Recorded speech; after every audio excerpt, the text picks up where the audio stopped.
we will show you how to use bee venom apparatus that I've got from Professor Kezić, his design. And at the end, we will get bee venom on the glass plate. We have some extra glass here, and we also prepare a new glass for the collection of the bee venom. I need to prepare a glass to cover with the foil. It's a stretch foil. Has to be just put gently on the top of the glass. Not extra stretching, just covering. And then we can use it below the mesh. These stainless steel tiny bars are for stimulation of the bees. And bees will react to sting through the foil to the glass. So this device has electronic components inside to generate electricity pulses. It has a battery and is generating signals which are part-time active and part-time silent. And there is a switch on light, we will see that bees are coming back. They start stinging again when it's stimulating again. So there are two lights here for stimulation of the bees and a red control light. And it has nice switch on, and it has also jack, USB-C jack to fill the battery. So starting stimulating bees.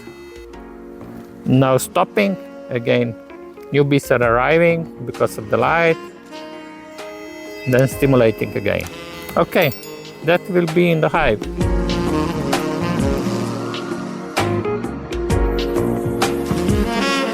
Don't need to stimulate too much bees to go away because we need a lot of bees. So we will put inside.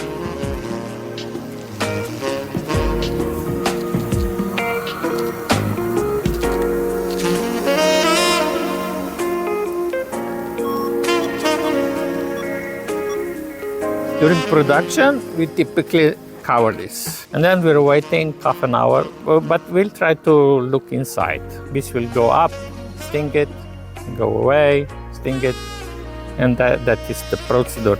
Usually it's not worth to do more than half an hour. That was told by the producer or the researcher. Maybe maximum 1 hour, but bees are, it looks like they might learn that there is something not worth to fight, and they stopped doing it. I switched off apparatus, a little open hive to calm them down, but actually bees were not much angry. So when I put away the top mesh, the bees were quite calm, and I just take out of the hive on site, and now I will cover the hive. So that's the whole procedure. And we can then take off the plate, put another one, and go to another hive.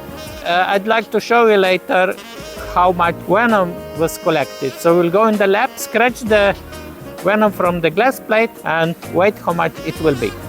We have a razor blade holder, a little adapted. This plastic part which holds the blade on the one side is cut it in a way that the blade is exposed more like this, so that we were able to scratch. So usually for the skin is like that, but now we will do like this.